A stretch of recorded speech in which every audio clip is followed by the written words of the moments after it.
اب جناب امیر کی چند جملے پیش کرنا چاہتا ہوں آج، اگر سننا پسند فرمائیں گے تمام حضرات میرے ساتھ۔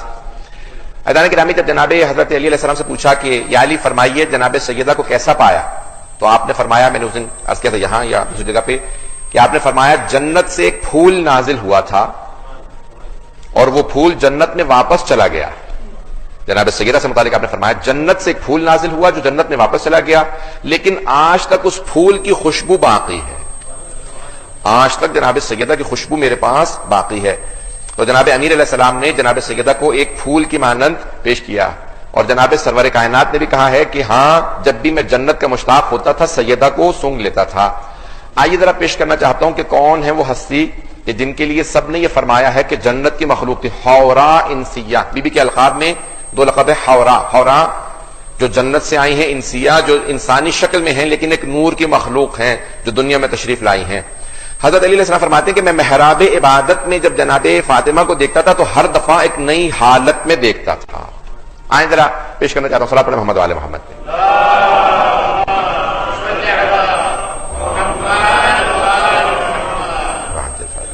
توجہ ہے جانے گرامی۔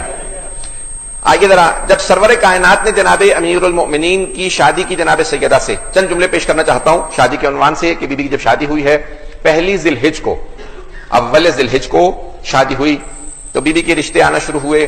آپ کے ذہنوں میں ہے، میں نام لیے بغیر چند افراد کے، کہ کسی نے رشتہ جناب سیدہ کے لیے بھیجا، خود آیا، تو سرور کائنات نے کہا نہیں، اس امر کا اختیار میرے پاس نہیں ہے۔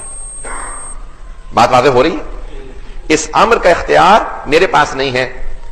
تو کہا کہ یا رسول اللہ، یہ کیسے ہم مان لیں کہ آپ کے پاس آپ کی بیٹی کے عقد کا، نکاح کا، شادی کا اختیار نہیں ہے؟ آپ کا تو نام ہی احمد مختار ہے، ہر چیز کا اختیار آپ کے پاس ہے۔ کا نہیں، لیکن فاطمہ کی شادی کا اختیار خدا نے اپنے پاس رکھا ہے۔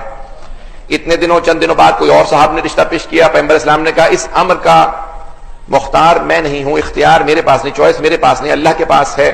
پھر یہاں تک کہ کسی تیسرے صاحب نے رشتہ دیا، اور جب رشتہ بھیجا تو اس نے کہا کہ میں اتنا سونا دوں گا، اتنے اونٹ دوں گا۔ پیغمبر اسلام نے کہا مجھے بیٹی بیاہنی ہے، بیچنی نہیں ہے۔ اگر بات واضح ہو رہی ہو تو پیسوں کا دھونس مجھے مت دینا۔ پیغمبر اسلام نے کہا اس امر کا مختار میں نہیں ہوں۔ چند دن گزرے تھے کہ مسجد نبوی ہے، آج جناب امیر المومنین تشریف لائے۔ عزیزان گرامی، جو آدمی ہمیشہ عطا کرتا ہو اس کے لیے مانگنا بہت مشکل ہوتا ہے۔ میں بات نہیں پہنچا پایا ہوں۔ امیر المؤمنین ہمیشہ عطا کرنے والے ہیں، مشکل کشا ہیں، پوری دنیا کو عطا کرتے ہیں، لیکن جناب سیدہ وہ ہیں جن کا رشتہ مانگنے خود امیر المؤمنین گئے ہیں۔ جب آئے تو ایک مرتبہ دو زانو ہو کے زمین پہ بیٹھ گئے، سر جھکا کے بیٹھے ہیں، لیکن جناب امیر جو خطیب نہج البلاغہ، جن کا کلام نہج البلاغہ بنتا ہے، آج ان سے گفتگو نہیں ہو رہی، کلام نہیں ہو رہا، بات نہیں کی جا رہی، تو جناب سرور کائنات نے کہا علی آج مزاج کچھ بدلا بدلا سا ہے، پھر بھی کچھ نہیں بولے، سر جھکا کے سامنے بیٹھے ہیں۔ ایک مرتبہ جناب جبرائیل نازل ہوئے، سفینۃ البحار اٹھا کے دیکھیے، جناب جبرائیل نازل ہوئے اور ایک مرتبہ کہا یا رسول اللہ، اللہ سبحانہ و تعالیٰ کہتا ہے کہ اس نے عرش اعظم پہ علی کا فاطمہ سے عقد پڑھ دیا۔ آپ کو بھی اللہ کہتا ہے کہ آپ علی کا فاطمہ سے عقد پڑھ دیجئے۔ عزیزان گرامی، بس ایک شادی ہے جو دو مرتبہ ہوئی ہے، ایک عرش پہ دوسری فرش پہ۔ اس لیے جناب سیدہ کی نسلیں بھی دو طرح کی ہیں، عرشی نسل ہے، فرشی نسل ہے، عرشی معصومین ہے، فرشی سادات ہے۔ تو اللہ نے جناب سیدہ کے لیے کہا۔ اب عزیزان گرامی، مہر جناب سیدہ سب بات کرتے ہیں، سفینۃ البحار سے پیش کر رہا ہوں، شیخ عباس قمی نے سفینۃ البحار میں لکھا ہے اور امام جعفر الصادق علیہ السلام سے روایت۔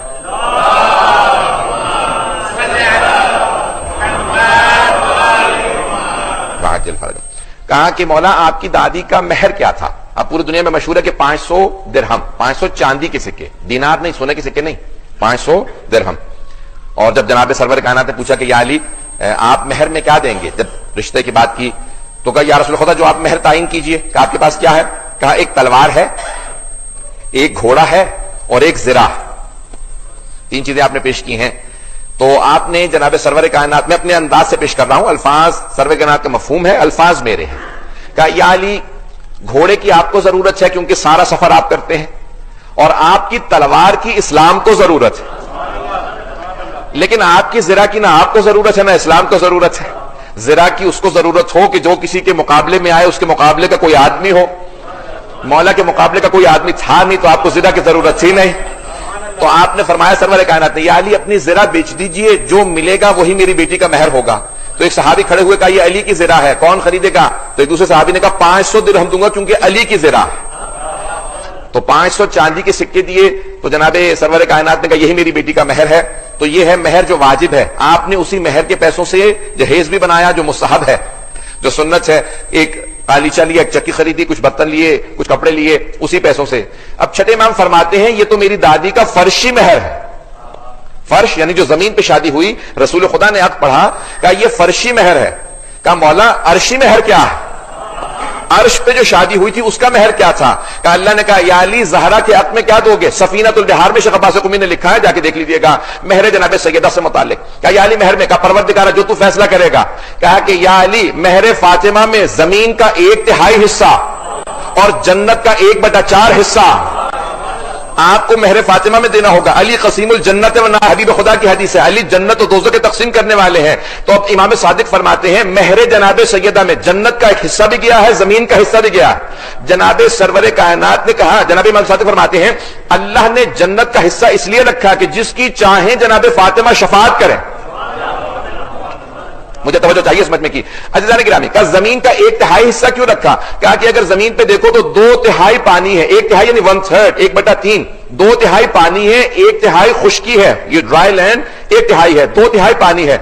امام صادق فرماتے ہیں اللہ نے ساری خشکی جناب سیدہ کے مہر میں دے دی. کہ اب جو بھی زمین پہ چلے گا اور میرے دادا علی کا بغض رکھتا ہوگا وہ غصبی جگہ پہ چلے گا.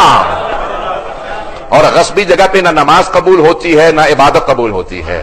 جگہ کا جائز ہونا، مباح ہونا ضروری ہے. اس لیے کہا ہماری دادی کے مہر میں گیا ہے، بغیر علی کی ولایت کے عبادت بھی قبول نہیں ہوتی ہے. یہ مہر جناب